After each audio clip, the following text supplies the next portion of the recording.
A troubling feeling came over my house. So, I feigned a trip to visit my sister. While I observed from afar, an elderly neighbor touched my arm and said, "Wait till midnight. You will see it all." When the clock struck midnight, I stopped my breathing. What I then saw.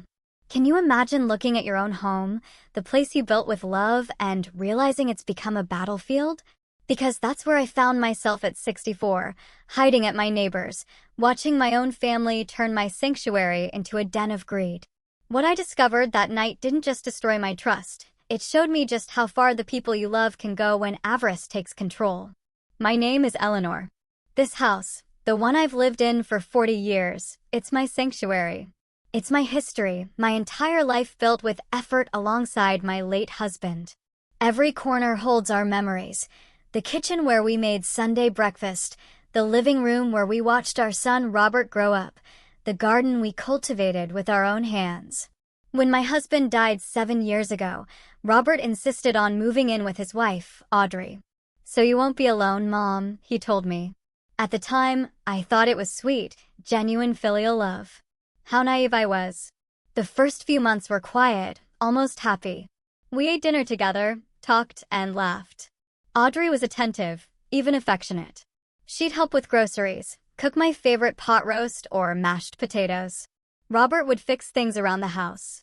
I genuinely thought, what a blessing to have my family close in my old age. But about 4 months ago, everything shifted. It was like someone had flipped an invisible switch. The smiles became mechanical, the conversations forced, and then the whispers began. At first, I blamed it on my age, thought my imagination was playing tricks on me. But the whispers were real. Every time I'd enter a room, they'd abruptly stop talking. Robert would quickly hide his phone, a swift, almost guilty motion. Audrey would change the subject with this tense smile. "What were you talking about?" I'd ask. "Nothing important," Audrey would reply, that sweet voice now starting to sound hollow. "Work stuff, Mom," Robert would add, never meeting my eye. Then other details started to emerge. The door to my old master bedroom, the one I'd converted to storage after my husband's death, was always locked now. It used to be open. "Why do you lock that room?" I asked one day. Audrey responded too quickly, too smoothly. "Oh, there's a moisture problem. We don't want your things to get damaged." But I didn't remember giving permission to touch that room, let alone talk about moisture. And at night, walking down the hall, I'd hear strange noises coming from there. Footsteps, muffled voices, even laughs that definitely weren't my son's or daughter-in-law's. One night, close to 11 p.m., I heard the unmistakable sound of the front door opening. I crept out of bed carefully, making sure not to make a sound. From my bedroom, I could see the entrance. I watched Audrey receive a young woman with a small suitcase. They spoke in low voices. The woman handed something over. Cash, I suspected, and Audrey quickly tucked it into her pocket. Then she guided her down the hall, precisely toward that room that supposedly had a moisture issue. I heard the key turn, yellow light spilled out, and then the door closed again. The next morning, at breakfast, I said nothing. I just observed. Audrey prepared coffee with that perfect smile that no longer fooled me. Robert was glued to his phone, distracted. "Did you sleep well?" I asked, trying to sound casual. "Very well, Mom," Robert replied without looking up. "Like babies," Audrey added. Liars. Both of them. But I needed proof. I needed to know exactly what was happening in my own home before I confronted them. That very afternoon, while Audrey was at the grocery store and Robert at work, I tried to open that room. I had my own set of keys, of course. This was my house. But when I tried my master key, I discovered they had changed the lock. They changed the lock on a room in my own house without telling me. My heart pounded. Rage began to boil in my chest. Who did they think they were? This was my property, my home. Every inch of it belonged to me legally. But rage solves nothing. Rage only clouds judgment. So, I took a deep breath. If they were hiding something, I needed to discover it without them suspecting I knew. I needed a plan. And then it hit me. I would fake a trip. I'd tell them I was visiting my sister in another city, say Boston. I'd leave them alone, and I would watch from afar, see what they did when they thought I wasn't around. That's when I talked to Moses, my lifelong neighbor. He lives right across the street, and from his window, he has a direct view of my front entrance. I told him my suspicions, and what he told me chilled my blood. Eleanor, I've noticed strange things, too, Moses told me in a low voice, pouring me iced tea in his kitchen. Moses is 72, a widower like me. We've been neighbors since my husband and I built this house. He knows every corner of my life. For weeks, I've wanted to tell you something, but I didn't know if I should get involved.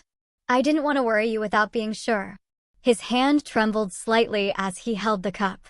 What have you seen, Moses? I asked, fear settling in my stomach like a cold stone. He sighed deeply before answering. I've seen people coming and going from your house at odd hours, always at night, always with suitcases or backpacks. Sometimes young women, sometimes couples. Never the same people. They arrive in taxis, in private cars. Audrey receives them. They talk briefly, then go inside.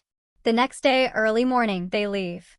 Everything's very fast, very discreet, as if they're doing something they don't want anyone to see. His words confirmed my worst fears. I wasn't crazy. It wasn't my imagination. Something truly was happening in my house. Something that involved strangers, money, and secrets. Why didn't you tell me sooner? I asked, a mix of relief and anguish washing over me. Because I hoped I was wrong, Moses replied. Because I wanted to believe there was a logical explanation. Friends of Robert's, maybe, I thought. Family of Audrey's who needed temporary lodging. But when I saw Audrey receiving cash at the door last week, I knew this was a business. And a business done in secret is never an honest business. He leaned forward, lowering his voice. Eleanor, I think they are using your house for something. Something they don't want you to know. That's why they wait for you to be asleep. That's why they act normal during the day. I then told him my plan, the fake trip, making them believe I'd be gone for a whole week and that I needed his help to watch my house from his window. Moses immediately accepted. You can stay here in the guest room, he offered.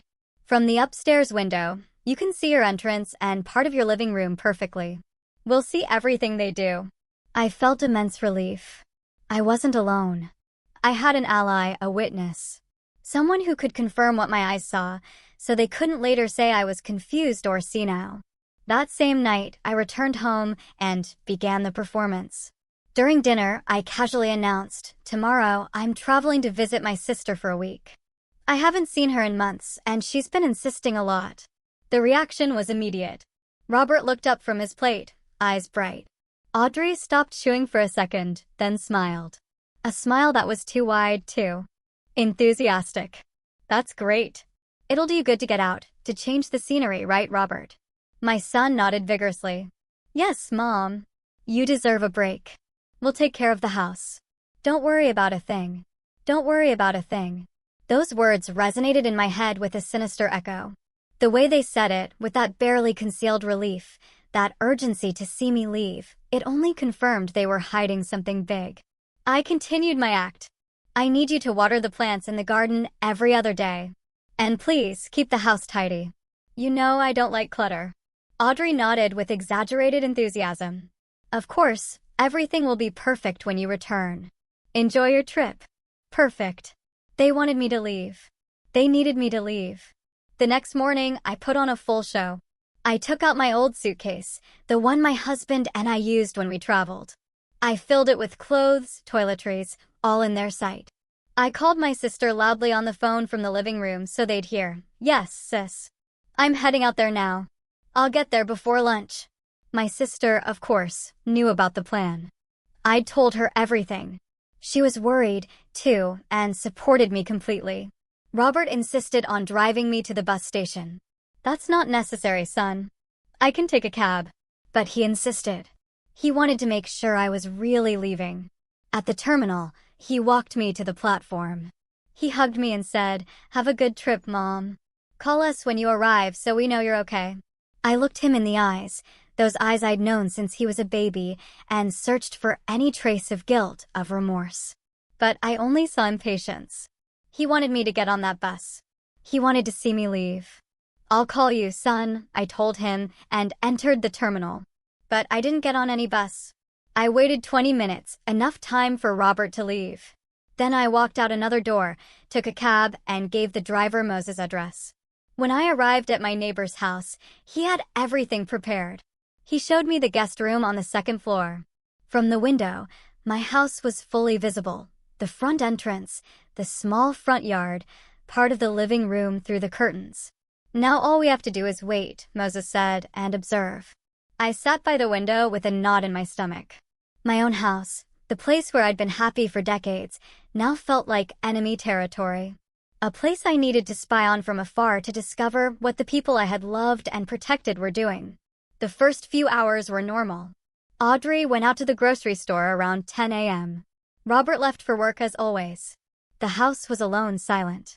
But when evening fell around 6 p.m., I saw something that made me hold my breath. A silver car parked in front of my house. A young couple got out, maybe in their 30s.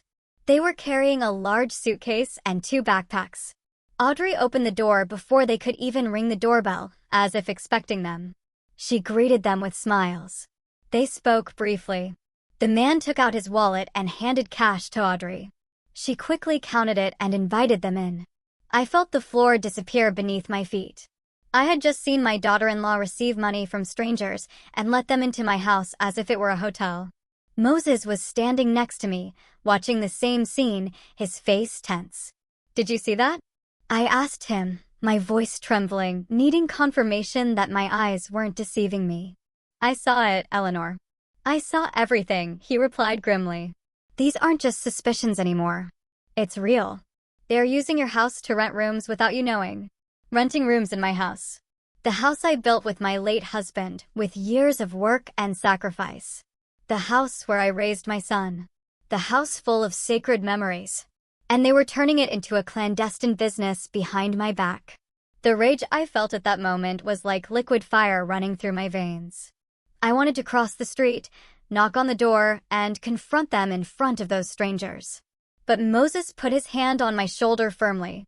"Wait, Eleanor. If you go now, they'll know we're watching. But if we wait, if we watch more, we will discover the whole truth, the complete magnitude of what they are doing." He was right. I took a deep breath, trying to calm the hurricane raging inside my chest.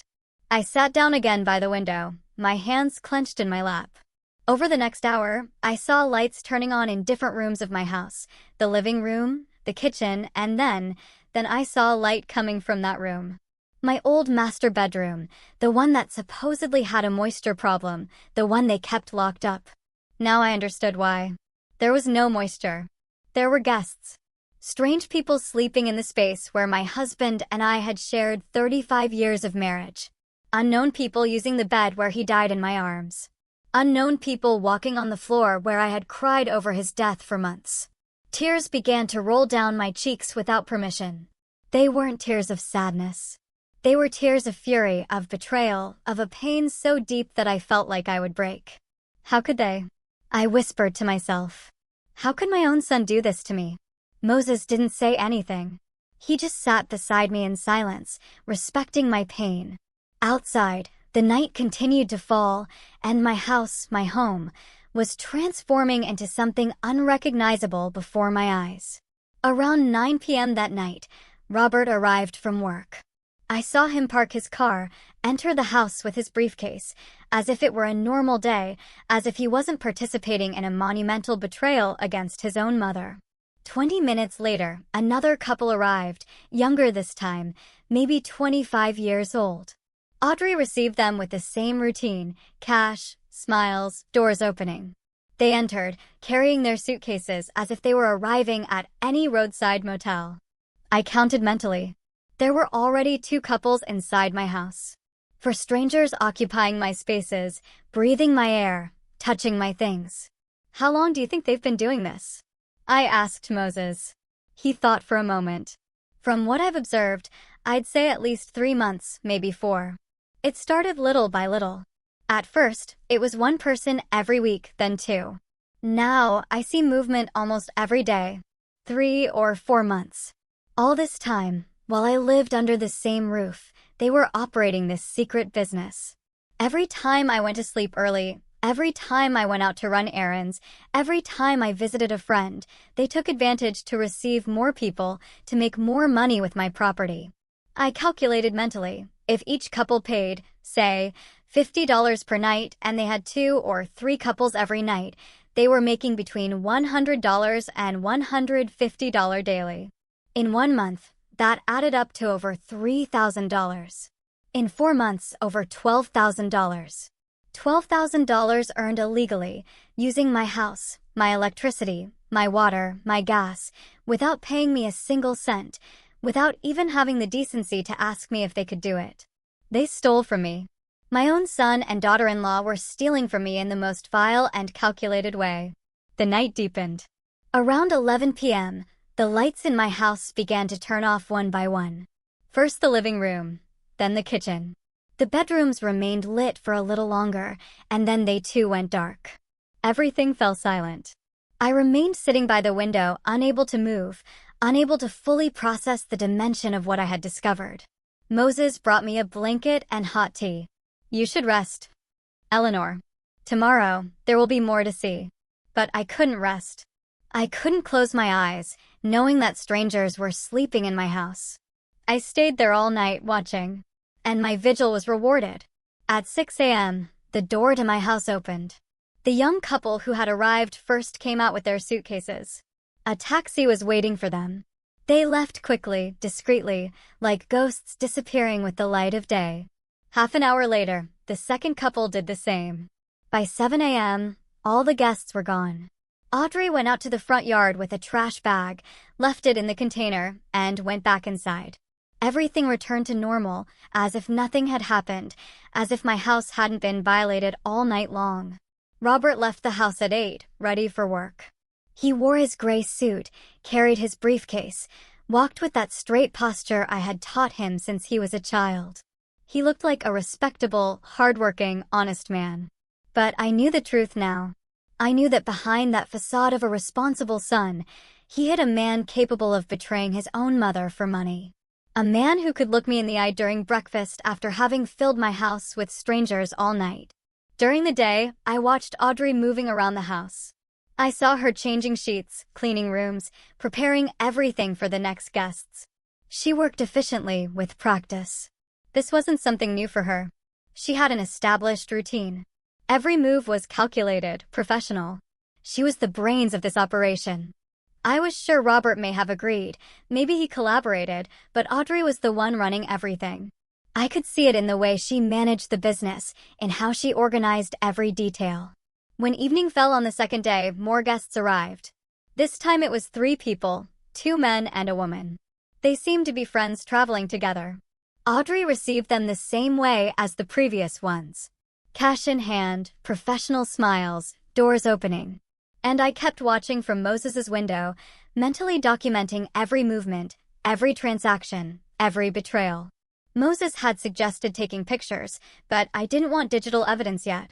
First, I needed to understand the complete operation. I needed to know if there was something else, something worse that I hadn't discovered yet. And then Moses told me something that changed everything. It was the night of the second day, close to 10 p.m., when he approached me with a serious expression. Eleanor, there's something else you need to know. Something I've been hesitant to tell you. My heart sped up. What is it, Moses? He sat across from me, his elderly eyes full of worry. 2 weeks ago, I saw Audrey meeting a man at the corner coffee shop. It wasn't Robert. It was someone older, well-dressed, with a lawyer or doctor's briefcase. They talked for almost an hour. I was at the next table, and even though I didn't want to listen, some words reached my ears. I leaned forward, every muscle in my body tense. What words, Moses? He swallowed before continuing. I heard something about documents, about mental competency, about medical evaluations, and about nursing homes. The world stopped. Those words fell on me like blocks of ice. Mental competency, medical evaluations, nursing homes. No, they couldn't be planning that. Are you sure about what you heard? I asked in a barely audible voice. Moses nodded slowly. Wait until Friday midnight, Eleanor. I've noticed that Fridays are special. There's more movement, more people, more activity. Wait until Friday midnight. You'll discover everything. Moses's words resonated in my head like funeral bells. Mental competency, medical evaluations, nursing homes. It couldn't be a coincidence. Not after discovering they were using my house as a clandestine business. This was bigger, darker, more calculated than I had imagined. They weren't just stealing from me. They were preparing me for something worse. Something that would take away not just my house, but my freedom, my dignity, my entire life. I spent the next 3 days in a state of constant alert. Every morning, I watched the guests leave my house. Every night, I saw new ones arrive. The flow was constant, almost industrial. Audrey managed everything with military precision. She had a notebook where she wrote down schedules, names, payments. I saw it once when she left it on the kitchen counter while preparing coffee. Even from a distance, I could see columns of numbers, dates, codes. This wasn't an improvised business. It was a well-planned operation with records, a system with months of preparation. Robert participated less visibly, but he was a full accomplice. He was the one who changed the sheets Audrey couldn't manage to wash. He bought the extra supplies they needed: soaps, toilet paper, towels. He kept the lawn impeccable to make a good impression on the guests. And every night, when he thought no one saw him, he counted the cash with Audrey at the dining room table. I watched them through the window, illuminated by the hanging lamp my husband had installed 20 years ago. Their hands passed over $20, $50, $100 bills. They made piles. They put them in envelopes. They smiled with that greedy smile that turned my stomach. On Thursday night, I decided to do something risky. I needed more information. I needed to understand exactly what Audrey had discussed in that meeting with the man with the briefcase. So, I called Ellen, my lifelong lawyer friend. Ellen and I met 30 years ago in a sewing class. She was always brilliant. She studied law in her 40s. She specialized in family and property law. If anyone could help me understand the legal implications of what was happening, it was her. "Ellen, what you're telling me is extremely serious," Ellen said over the phone, her voice full of professional concern. "If they're operating a lodging business without permits, without paying taxes, without your consent as the property owner, they are committing multiple felonies: fraud, misuse of someone else's property, tax evasion. But what worries me more is what you mentioned about mental competency and nursing homes. Eleanor, does your son have any power of attorney over you? Any signed document that gives him authority over your decisions?" I thought carefully. "No," I said.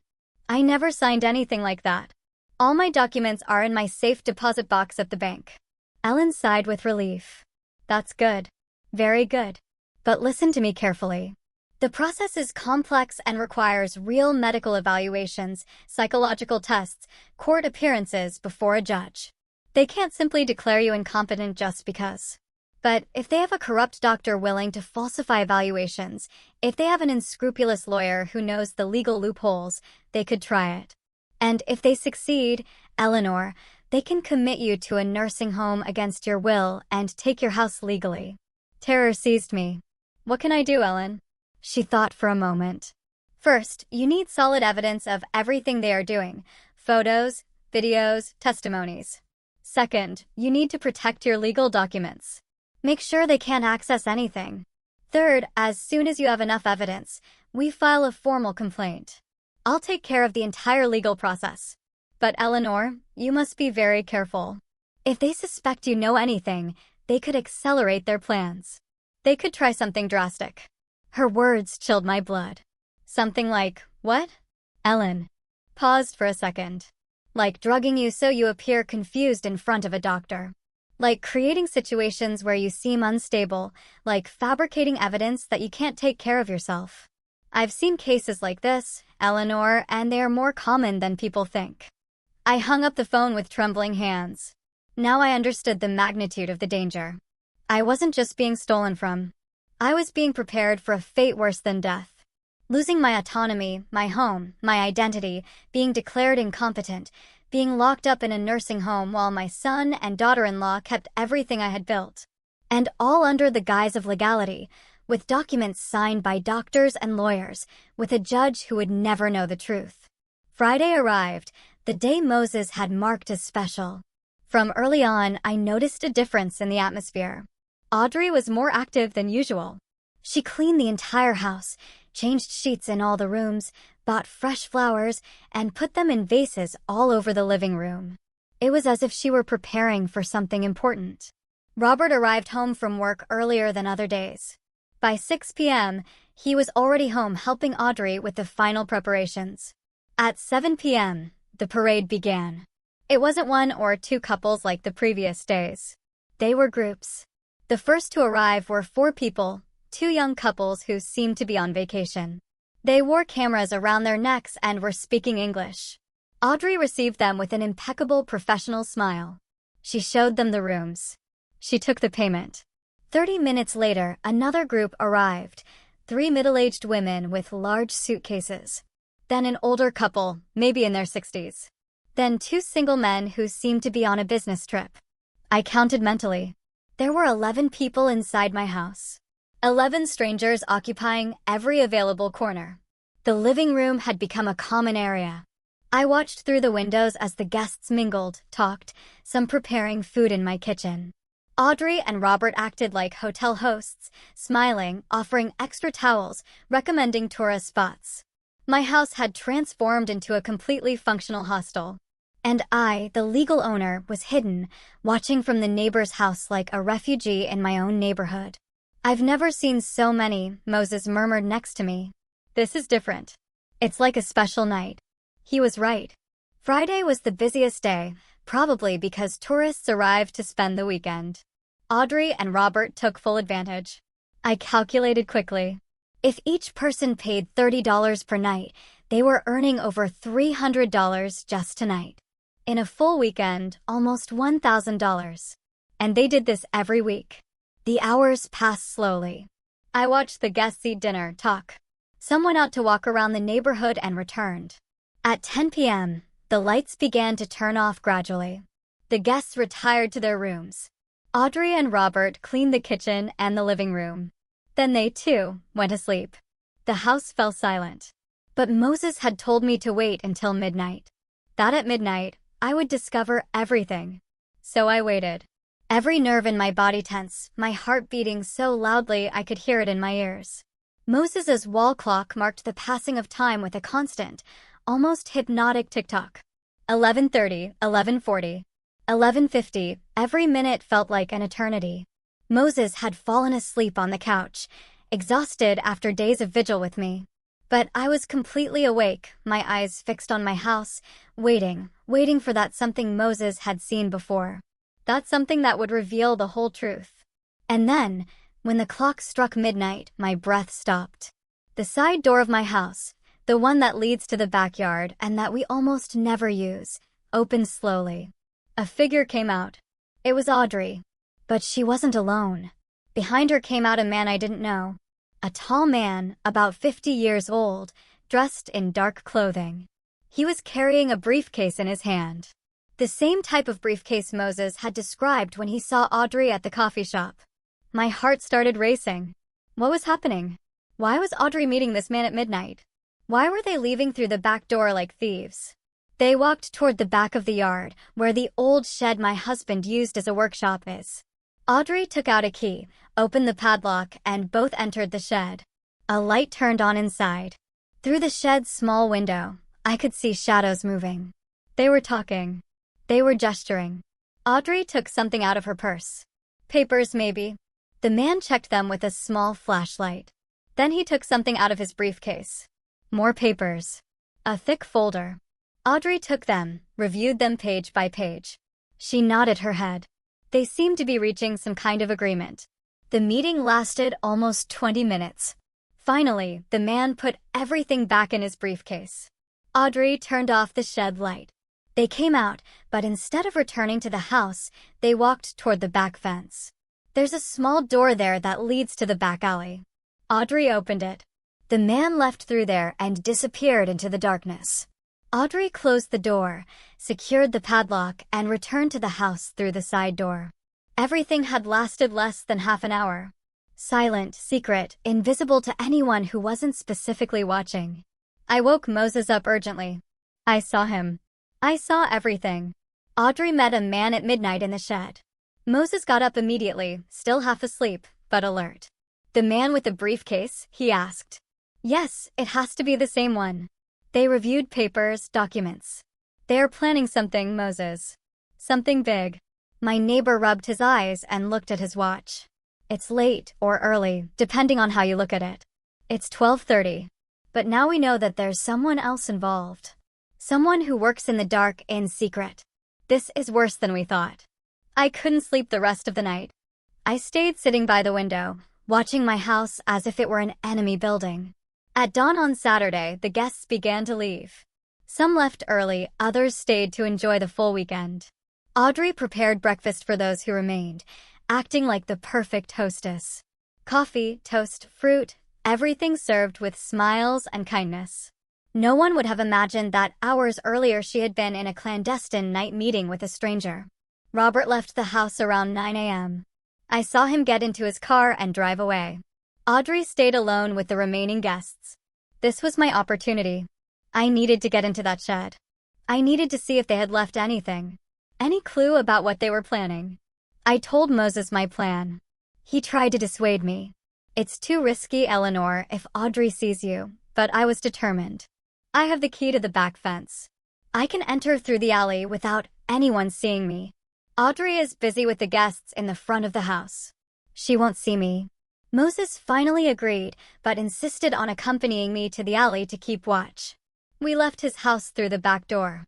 We walked through the silent alley. It was Saturday morning, and the neighborhood was quiet. Most people were still sleeping or eating breakfast. We reached the back door of my property. I took out my key with trembling hands. The padlock gave a soft click. I entered my own backyard like an intruder, my heart pounding against my ribs. The shed was about 20 yards from the door. I walked crouched low, hiding behind the bushes I myself had planted. Years ago. Every step seemed too loud, every breath too strong. Finally, I reached the shed. The door had a simple padlock, one I knew well. It was the same padlock my husband had used for years. I searched for the right key. My fingers clumsily tried 3 different keys before finding the correct one. The padlock opened. I entered the shed and closed the door behind me. Sunlight filtered through the small, dirty window, creating dusty rays in the air. The place smelled of old wood and moisture. Rusty tools hung from the walls. Boxes stacked in the corners. Everything looked normal, intact. But then I saw something out of place. On my husband's old workbench, there was a metal box. It wasn't ours. I had never seen it before. It was gray, modern, with a digital lock. I approached slowly. The box was closed, but not locked. Just a simple latch that opened by pressing 2 side buttons. I tried it. Click. The box opened. And what I saw inside took my breath away. There were stacks of cash. American dollars in denominations of $20, $50, and $100. I counted quickly. There had to be at least $10,000 there, maybe more. All the money they had earned with their illegal business for months. But that wasn't the worst part. Beneath the money were documents. I took them out carefully and began to read them. The first was a rental agreement. A contract where my house appeared registered as a property available for temporary rental and tourist lodging. The owner's name read, Robert Vega, my son. But that was impossible. I was the legal owner. My name was on the deeds. How could he sign a contract as if he were the owner? I kept reading. There was a footnote in small print, legal owner in process of transfer. Documentation pending judicial procedure. I felt the floor moving beneath my feet. Transfer. Judicial procedure. They weren't just using my house illegally. They were trying to steal it from me legally. The next document confirmed my worst fears. It was a psychological evaluation form, an official medical form with a private clinic's letterhead.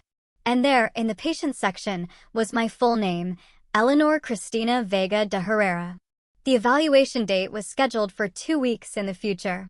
The reason for consultation read, evaluation of mental competency and autonomy for decision-making. Family requests due to concern about progressive cognitive decline. Progressive cognitive decline. They were painting me as a senile old woman. As someone who couldn't take care of herself. As someone who needed to be protected from her own decisions. And it was all a lie. I was perfectly fine. My mind was clear. My health was good for my 64 years. But they were going to fabricate a different story. With this doctor, with this false evaluation, with this judicial process, they were already preparing. There were more documents. One was a quote from a private nursing home, Golden Hope Residences, specialized care for older adults. The price was $3,000 monthly. There were yellow highlighter marks on the section that read, private rooms with 24-hour security. Special program for patients with dementia and cognitive decline. They were looking for a prison for me. An expensive and legal prison where they would lock me up while they enjoyed my house and my money. The last document was the most chilling. It was a broad power of attorney. A legal document that would give Robert total control over all my properties, bank accounts, and medical decisions. It was prepared, printed, ready to be signed. Only my signature was missing. And next to the document was a handwritten note in Audrey's handwriting. Dr. Lee Sandro confirms he can administer a mild sedative during the appointment. Signature will be obtained during a state of induced confusion. Witnesses already coordinated. Additional cost $5,000. My hands were shaking so much I almost dropped the papers. They were going to drug me. They were going to take me to a corrupt doctor, give me some medication that would confuse me, and make me sign that power of attorney without understanding what I was doing. With paid witnesses who would say that I was in full control of my faculties. Everything legal on paper, everything false in reality. And once they had that power of attorney, they could do whatever they wanted with me. Sell my house, empty my accounts, lock me up in that nursing home. And I would have no way to defend myself, because legally I would no longer have control over anything. I heard voices outside. I froze. It was Audrey talking to someone. One of the guests, probably. They were close. Too close. I quickly took out my phone and took pictures of all the documents. Every page, every note, every detail. My hands trembled so much that some photos came out blurry, but I managed to capture the evidence. Then I put everything back in the box exactly as I had found it. I closed the box. I closed the shed. And I ran, crouched low, back to the back door. Moses was waiting for me in the alley with an expression of anguish. I thought they had discovered you. You were in there almost 20 minutes. I couldn't speak. I only showed him my phone with the photos. He looked at the screen, swiped image after image, and his face grew paler and paler. My God, Eleanor, this is a complete criminal scheme. They aren't just stealing from you. They are systematically destroying you. I nodded, tears I could no longer hold back rolling down my cheeks. I need to call Ellen. I need to do something now.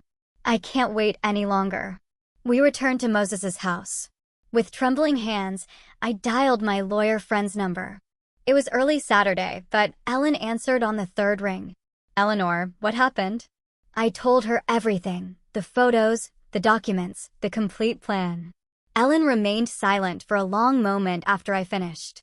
Then she spoke with a professional, controlled voice, but full of contained fury. Eleanor, this is planned kidnapping, document fraud, conspiracy to commit several serious crimes.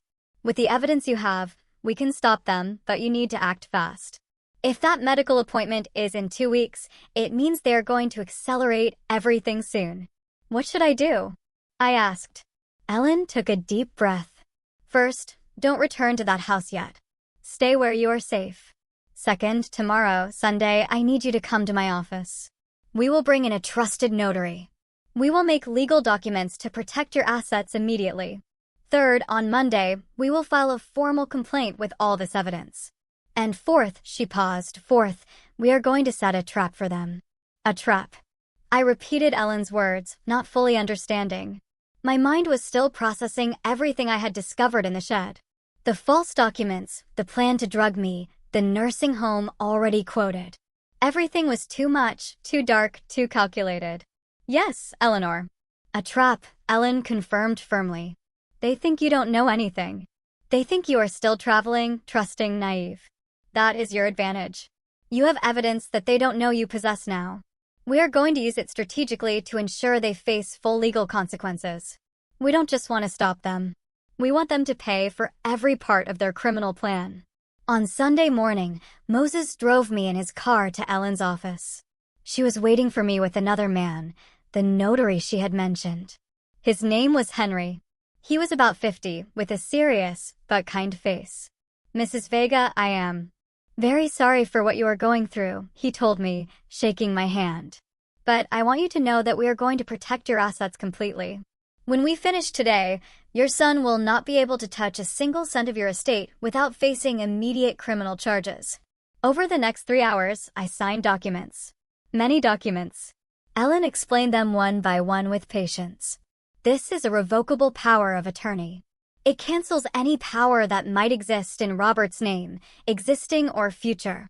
This other one is a declaration of full mental competency certified by a forensic psychologist who will come to evaluate you tomorrow.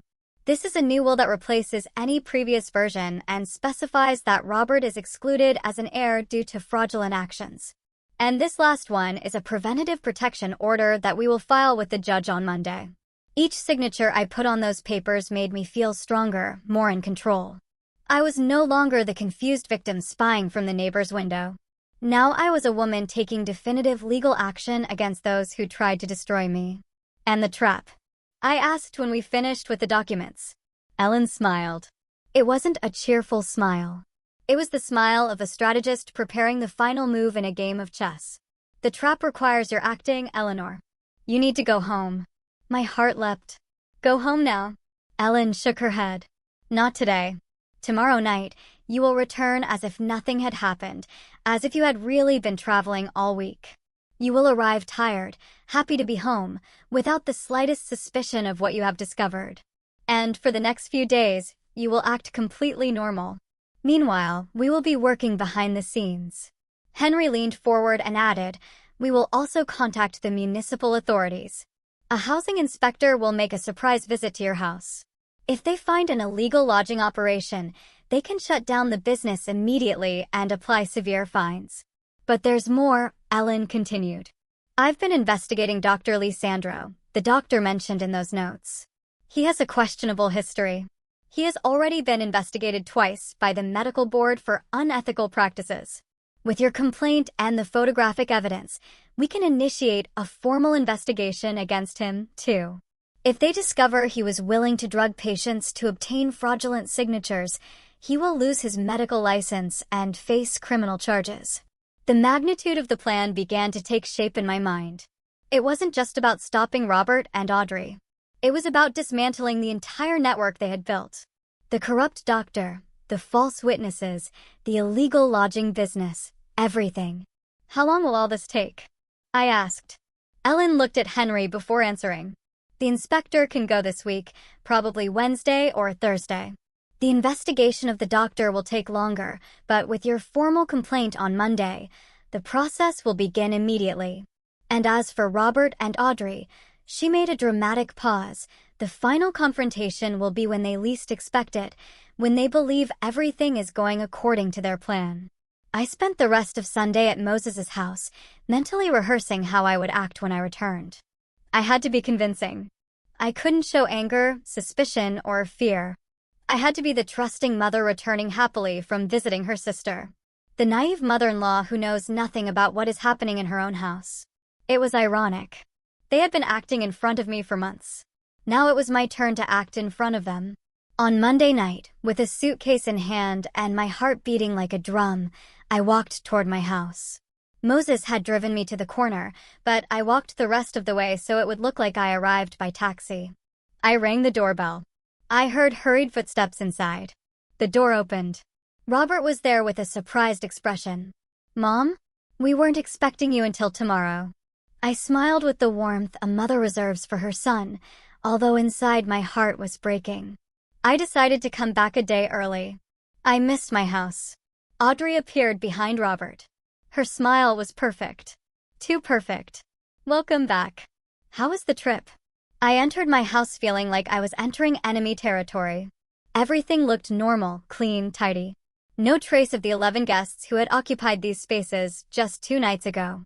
Audrey had done an impeccable job erasing the evidence. The trip was wonderful, I lied with surprising ease. My sister spoiled me a lot, but there's no place like your own home. They took my suitcase to my room. They prepared tea. They sat with me in the living room, asking for details of the invented trip. I responded with stories I had prepared, adding convincing details about restaurants my sister and I supposedly visited, about walks we took, about conversations we had. Robert and Audrey listened, nodded, smiled. But I could see something behind their eyes, relief. Relief that I had returned without suspicion. Relief that their secret remained intact. "The house looks very nice," I commented, looking around. "You took care of it perfectly." Audrey responded quickly, perhaps too quickly. "Of course. We cleaned everything, watered the garden, everything as you asked." I took a sip of tea and added casually, "It even smells different, like new cleaner." I saw a micro flash of panic in Audrey's eyes. "Oh yes. We did a deep cleaning. We wanted everything to be perfect for your return." Liar. She had cleaned to erase the traces of dozens of strangers who had occupied my home. That night, I slept in my own bed for the first time in a week. But I didn't really sleep. I stayed awake, listening. Around 11, I heard muffled voices coming from Robert and Audrey's room. They were talking in urgent whispers. I got up silently and walked barefoot to their door. It was slightly ajar. I pressed my ear against the crack. "Do you think she suspects anything?" Robert asked in a tense voice. "No, she doesn't suspect anything," Audrey replied confidently. "She's the same as always. Gullible, trusting. The plan is still on." "And Dr. Lysandra?" Robert asked. "Everything is already coordinated," Audrey confirmed. "The appointment is next Friday. We'll give her the sedative in her breakfast. We'll say we're taking her for a routine checkup. By the time she realizes what she signed, it will be too late. The power of attorney will be registered, and we will have complete control." There was a silence. Then Robert spoke in a voice I barely recognized as my son's. "And after that?" Audrey replied coldly. "After that, we commit her. We already have the place. Golden Hope Residence accepts patients with cognitive decline. We'll visit her once a month to keep up appearances. And in the meantime, this house will be completely ours. Completely ours." Those words pierced me like knives.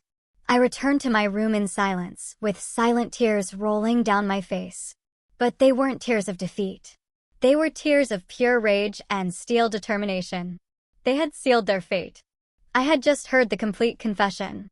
And even though I hadn't recorded it, I now knew every detail of their plan, including the exact date. Next Friday. I had less than a week to execute the perfect counter-trap. On Tuesday morning, I acted as if nothing had happened. I made coffee, prepared breakfast, and chatted with Robert and Audrey about trivialities. They were also acting. We were all actors in this macabre play where each one knew a different script. But I had an advantage. I knew they were acting. They didn't know I was doing it, too. As soon as Robert left for work and Audrey went out to the grocery store, I called Ellen from my room with the door closed. I told her word for word what I had heard the night before. "Perfect," she said with satisfaction. "Friday is the appointment with the corrupt doctor. That gives us time. The municipal inspector will visit your house on Thursday. It's better that it is before they try to drug you. Do you think they will receive guests this week?" I thought for a moment. "Probably Thursday and Friday night. They always have more movement on those days." Ellen paused thoughtfully. "Then we will coordinate the inspector's visit for Thursday night, when the house is full of living evidence." Over the next 2 days, I maintained my perfect performance.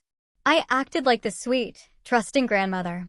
I asked Audrey if she needed help with anything. I offered Robert his favorite cookies that I baked specially. They seemed relaxed, convinced that their plan remained intact. On Wednesday night, Audrey even showed me a brochure. "I found this health center that offers preventive checkups for people your age, Mom. How about I take you on Friday? It's free for seniors." Free? Liar. They were going to pay $5,000 for that checkup. I feigned genuine interest. "A checkup? Well, that wouldn't be bad. I haven't been to the doctor in a while. I'll go with you." I nodded sweetly while inside my blood was boiling. She was closing the trap without knowing that I had already closed a bigger trap around her. On Thursday afternoon, while Audrey and Robert were preparing the house for the night's guests, my phone vibrated. It was a message from Ellen. Inspector confirmed for 9 p.m. tonight. Police will be on standby nearby. Stay in your room when he arrives. We'll take care of everything.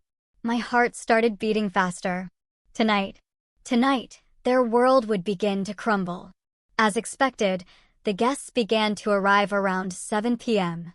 First, a young couple with large backpacks, then 3 women who seemed to be on a girls' trip, then a lone businessman with a briefcase and small suitcase. By 8:30, there were 7 strangers, obviously occupying my house. Audrey played her role as the expert hostess. Robert helped with the bags. He showed them the rooms. He smiled professionally. I was in my room, supposedly reading, but in reality, I was waiting, watching the clock. Every minute felt like an hour. 8:40, 8:50, 5 minutes to 9. And then I heard the sound I had been waiting for. The doorbell. Firm, authoritative. It wasn't the doorbell of an expected guest. It was the doorbell of someone with authority. I heard hurried footsteps. Robert's voice asking who it was from inside, and then a strong male voice from outside. Municipal inspector. Open the door, please. Silence. A heavy, dense silence. Then the sound of the door opening slowly. Inspector, is there a problem? Robert asked in a voice that tried to sound calm but failed. We received an anonymous complaint about an illegal lodging operation at this address. I need to inspect the property. There must be a mistake. I heard Audrey's voice, more high-pitched than normal. This is a private residence. We don't operate any business. The inspector replied with a professional but inflexible tone. Then you won't mind if I verify. I have an inspection order signed by the municipal judge. If you don't voluntarily let me in, I will return with the police and a search warrant. There was another silence. Then Robert yielded. Of course, Inspector, come in. I peeked just a crack out of my door. I could see part of the living room. The inspector was a man in his 40s, dressed in an official municipal shirt, clipboard in hand. Behind him was another younger man, probably his assistant, with a camera. They began to walk through the house. The inspector asked questions. How many people reside here permanently? Robert answered with a trembling voice. 3. My mother, my wife, and me. The inspector looked around the living room. There were the 7 guests, some sitting on the sofa, others standing, all with confused expressions. And these people are... Audrey tried to improvise. They are friends. Friends visiting. The inspector walked toward one of the guests, a man in his 30s. Are you a friend of the family? The man, honest or perhaps nervous, replied, No, sir. I reserved a room online. I paid $35 a night. Robert's face went pale. Audrey tried to intervene. He's confused. Inspector, I don't know what he's talking about. But the inspector was already walking toward the bedrooms. He opened the door to what had been my master bedroom. Inside were the 3 women with their suitcases open, clothes on the bed, toiletries in the private bathroom. And these ladies are friends too? Audrey's silence was answer enough. The inspector took out a measuring device from his briefcase. He began to count the occupied rooms, taking photos of each one. His assistant documented everything with the camera. Room 1 occupied by 2 non-residents. Room 2 occupied by 3 non-residents. Room 3 occupied by 1 non-resident. Shared bathrooms showing multiple use. Kitchen with utensils for more than 3 people. Extra towels piled in the hallway. Every sentence was another nail in the coffin of their illegal business. Robert attempted one last defense. Inspector, this is a misunderstanding. Perhaps we occasionally help acquaintances who need lodging, but it's not a business. The inspector interrupted him. Do you charge money for that lodging? Robert hesitated. Well, sometimes we receive a voluntary contribution for expenses. The inspector shook his head. That's called a business. A lodging business. And to operate a lodging business, you need a commercial license, a tourist operating permit, a fire safety certificate, a sanitation certificate, and payment of corresponding taxes. Do you have any of those documents? The silence was absolute. Audrey and Robert looked at each other, defeated. They knew they had nothing. The inspector continued, According to the municipal code, operating a commercial lodging business without permits constitutes a serious violation. The fine is $10,000. Furthermore, I must inform you that the tax authorities will be notified about undeclared income. And since this property is registered in the name of, he looked at his papers, Eleanor Cristina Vega de Herrera, who according to records has not authorized any commercial activity. This could also constitute fraudulent use of someone else's property. I felt it was the moment. I opened my bedroom door and stepped out. All eyes turned toward me. The guests confused. The inspector, with a professional expression. And Robert and Audrey, with faces of pure terror. "Good evening," I said with a calm voice. "I am Eleanor Vega, the owner of this property." The inspector nodded respectfully. "Mrs. Vega, did you authorize the operation of a lodging business on your property?" I took a moment, looking directly into the eyes of my son and daughter-in-law. "No, Inspector. I authorized nothing. In fact, I just discovered this situation a few days ago." Audrey took a step toward me. "Mom, I can explain." I raised my hand, stopping her. "I don't want explanations, Audrey. Not now." I turned to the inspector. "What happens now?" He closed his clipboard. "The current guests will have to vacate the property immediately.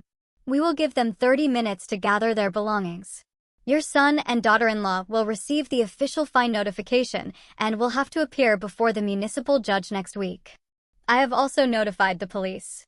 There are 2 officers outside in case additional assistance is needed for the eviction." The next 30 minutes were chaotic. The guests collected their things hastily, some demanding refunds from Audrey. She had kept the cash in her purse and had to return it under the watchful eye of the inspector. Robert remained paralyzed, unable to speak, watching as his illegal business crumbled in minutes. When the last guest left, the inspector handed me a copy of the official report. "Mrs. Vega, I recommend you consult with a lawyer. You have the right to sue for damages." "I already have a lawyer, Inspector. Thank you for your work tonight." When the inspector and his assistant left, the house fell into a deathly silence. The 3 of us remained in the living room. I was standing by the window. Robert was sitting on the sofa with his head in his hands. Audrey was standing near the door, arms crossed, with the expression of a cornered animal. It was she who spoke first. Her voice was no longer sweet or calculating. It was desperate. "Mom, I know this looks bad, but we had our reasons. The house expenses are high. We have debts." I turned to her slowly. "Reasons? Debts?" And that was sufficient justification to turn my home into an illegal business without my consent. Audrey took a step toward me. "We were going to tell you eventually. We just wanted to save up first, to have some money before what?" I interrupted with a cutting voice.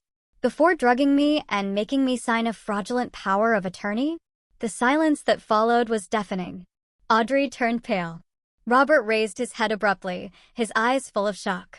"How?" Robert started to say, but his voice broke. "How do I know?" I completed the question for him. "Because I was never traveling, Robert. I was here, watching, discovering every detail of your vile and calculated plan." I walked to the center of the living room, looking at both of them with an intensity that made them step back. "I know about the illegal lodging business. I know about the cash hidden in the shed. I know about Dr. Lisandro. I know about the Friday appointment where you planned to sedate me. I know about the power of attorney you wanted to make me sign, and I know about the Golden Hope Residence's nursing home where you planned to lock me up." Audrey shook her head frantically. No, it's not what you think. Yes, we talked to the doctor, but it was just for precaution, because we were worried about your health. Stop the lies." I shouted, and my voice resonated in the walls of my own house. "I found the documents, Audrey. I saw them with my own eyes. I read the notes written in your handwriting. Mild sedative during the appointment. Signature will be obtained during a state of induced confusion. Those were your exact words." Audrey's face lost all color. Her lips trembled, but no sound came out. I turned to my son. "And you, Robert, you whom I raised, whom I loved, to whom I gave everything your father and I could give. How could you?" Robert had tears rolling down his face. "Mom, the economic situation was desperate. We had $30,000 of debt. The bank was going to foreclose on our old apartment. Audrey said if we could get money fast, and your solution was to betray me. I interrupted him. Your solution was to steal my house, my freedom, my dignity. It wasn't stealing. Audrey exploded in a high-pitched voice. This house is enormous. You live here alone. We were just taking advantage of the available space. And as for the power of attorney, it was to protect you. You're aging. You need someone to make decisions for you. I am 64 years old, I said with an icy voice. Not 80, not 90. 64, my mind is perfectly clear. My health is good. I don't need anyone to make decisions for me. What you were planning was not protection. It was legal kidnapping. Robert stood up, staggering. Mom, please. We can fix this. We'll give all the money back. We'll leave the house if you want, but please don't report us. If you go to the police, we could go to jail. I looked him in the eyes. Those eyes that once looked at me with a child's pure love, and I felt my heart breaking into pieces. And what did you want me to do, Robert? That I let you drug me? That I let you lock me up in a nursing home while you enjoyed my property? That I feigned dementia to make your life easier? It wasn't going to go that far. Robert murmured. Audrey was just exploring options, but I never would have. I heard your conversation last night. I interrupted him again. I heard you planning exactly that. I heard you saying you would visit me once a month to keep up appearances. I heard you turn me into a formality, into an obstacle that had to be managed. Robert collapsed back onto the sofa, sobbing. Audrey remained petrified. Her mask of the perfect daughter-in-law finally completely destroyed. I took a deep breath, trying to maintain my composure. Tomorrow is Friday. You had planned to take me to Dr. Lisandro at 10 a.m. Obviously, that is not going to happen. What is going to happen is this. You are going to pack your things, and you are going to leave my house. You have until tomorrow at noon. Audrey reacted immediately. Evict us. Where are we going to go? You should have thought about that before you betrayed me, I replied without emotion. You have family. You have friends. Figure it out. Mom, please. Robert pleaded. We can't leave like this. We don't have money for a rental deposit. We have nothing. You have $10,000 in the box in the shed, I pointed out. The money you earned illegally with my property. You can use it for your deposit, although you will probably need to save it to pay the municipal fine and lawyer's fees. Audrey turned to me with blazing eyes. There were no longer pleas. You know what? Fine. We will leave your precious house. But don't think this ends here. We will get a lawyer. We will fight the fine, and we will sue for wrongful eviction. I smiled without humor. Go ahead, Audrey. Get a lawyer.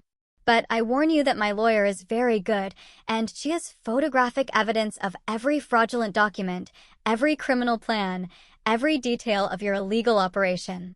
She has photos of the hidden cash, the false contracts, the notes about drugging me. Do you really want to go to court with that? Audrey's face fell apart. She finally understood that she was completely defeated, that I had played the game better, that while they were planning to destroy me, I was 2 steps ahead. There is something else you need to know, I continued.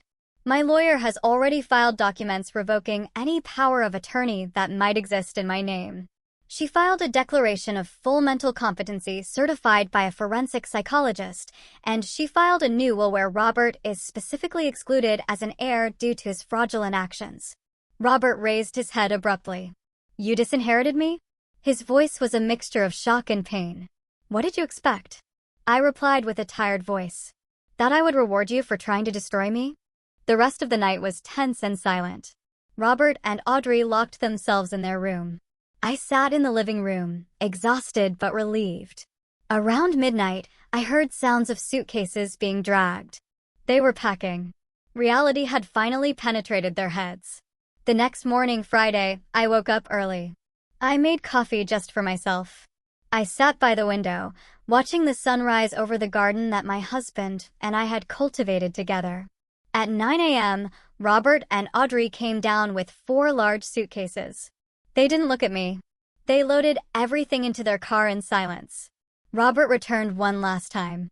He left the house keys on the entrance table. For a moment, I thought he would say something. Maybe an apology, maybe a final plea. But he only looked at me with empty eyes and left. I heard his car engine start. I heard the tires on the pavement driving away. And then, silence. My house was empty. I was alone.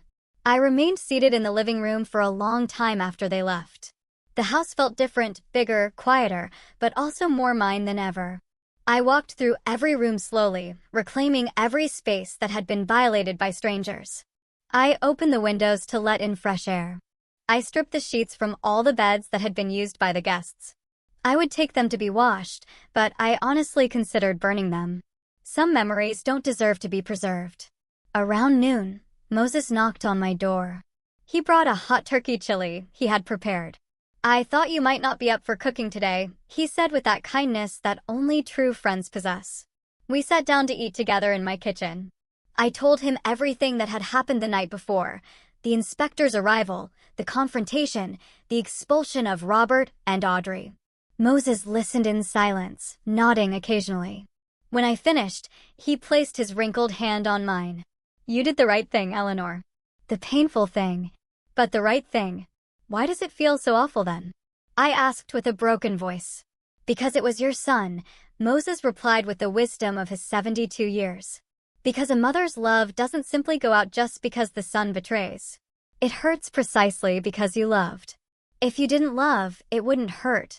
He was right. That night I cried. I cried for the son I thought I had and who maybe never really existed. I cried for the family I thought I had built.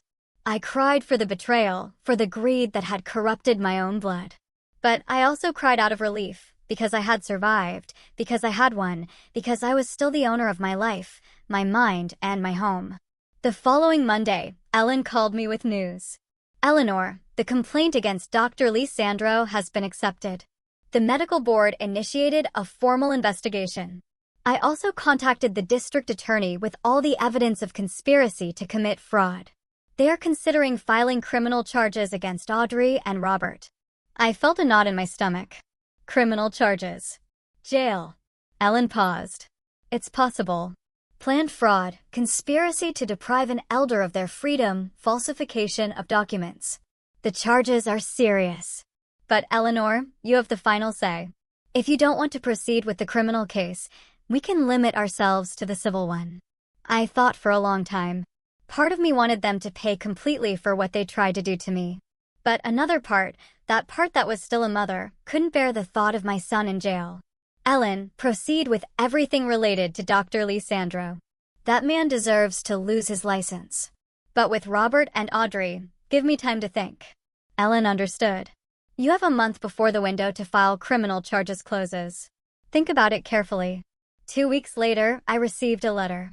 It was from Robert. The envelope was crumpled, as if it had been written and rewritten several times. With trembling hands, I opened it. The handwriting was my son's, but the words were those of a broken man. "Mom, I know I don't deserve your forgiveness. I know what I did was unforgivable. I have no excuses. Greed blinded me. Audrey convinced me it was the only solution to our problems. But I was weak. I allowed it to happen. I participated. And now I live every day with the burden of knowing that I betrayed the person who loved me most in this world." The letter continued. "We broke up, Audrey and I. I couldn't stay with someone capable of planning something so vile. I moved alone into a small apartment. I lost my job when the scandal became public. I'm working construction now, paying off the debts little by little.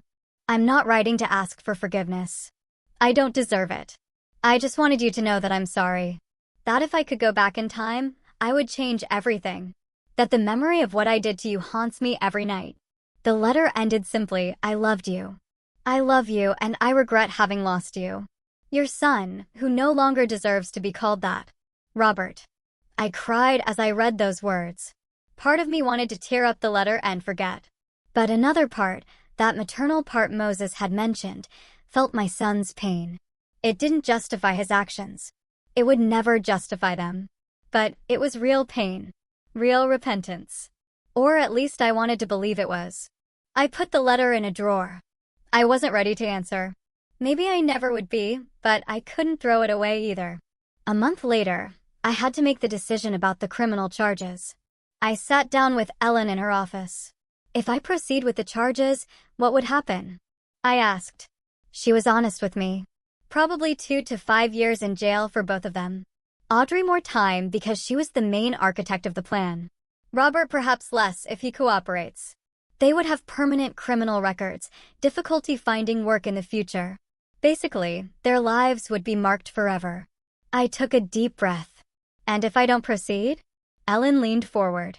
The municipal fine is still standing. They will have to pay it. Dr. Lisandro will lose his license regardless of what you decide about Robert and Audrey. And civilly, they are already legally prevented from coming near you or your property. I closed my eyes. I thought about my husband, what he would have wanted. I thought about the boy Robert once was before greed corrupted him. I thought about the kind of person I wanted to be at the end of my life. I will not file criminal charges, I said finally. Ellen nodded without judgment. Are you sure? No, I admitted. But it is what I can live with. They will have to live with what they did. That is enough of a prison. Ellen smiled faintly. You are more generous than they deserve, Eleanor. 6 months have passed since that night when the inspector knocked on my door. The house is truly mine again now. I hired a professional cleaning company that eliminated all traces of the guests. I painted the walls new colors. I donated the furniture that had been used by strangers and bought new pieces. I converted my old master bedroom into an art studio. I always wanted to paint, and now I have the time and peace to do it. Moses is still my neighbor and my best friend. We dinner together twice a week. He helped me install a security system in the house. Not because I am afraid, but because I now value my privacy more than ever. Ellen became more than my lawyer. She is my confidant, my legal protector, my friend. I made sure to update my will, leaving something to her for everything she did. And Robert? I haven't heard from him directly since that letter. But through mutual acquaintances, I know he is still working in construction, that he is slowly paying his debts, that he lives alone. There are days when I think about answering his letter. There are days when I think about calling him. But then I remember the box in the shed, the documents about drugging me, the conversations about locking me in a nursing home, and the wound bleeds again. Maybe someday I can forgive, not forget. I will never be able to forget, but maybe forgive. My therapist says that forgiveness is not for the person who hurt you. It is for yourself. To free yourself from the weight of hatred. I am working on that. Slowly, painfully, but working. One afternoon, while painting in my new studio, Moses came to visit me. He stood looking at my work in progress. A garden full of flowers of all colors, except cold tones. It's beautiful, he commented. Thank you, I replied. It's my way of healing. Each brushstroke is a piece of my life that I reclaim. He smiled. You know what? You survived something that would have destroyed many people. You are stronger than you think, Eleanor. That night, as I prepared for sleep in my quiet but safe house, I thought about everything that had happened. The fake trip, the night spying from Moses's window, the shed and its secrets, the midnight when my breath stopped at seeing the complete truth, the confrontation, the victory, the pain, the loneliness that came after. I looked at myself in the mirror. I saw a 64-year-old woman with more wrinkles than before, with sadder but also wiser eyes. I saw a survivor. I saw someone who had been betrayed by the one she loved most, and yet was still standing.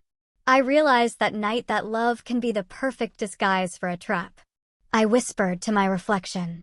But I also learned that self-love is the strongest shield against any betrayal. I turned off the light and lay down in my bed, in my house, under my roof. Alone, yes. Hurt, of course, but free. Owner of my destiny.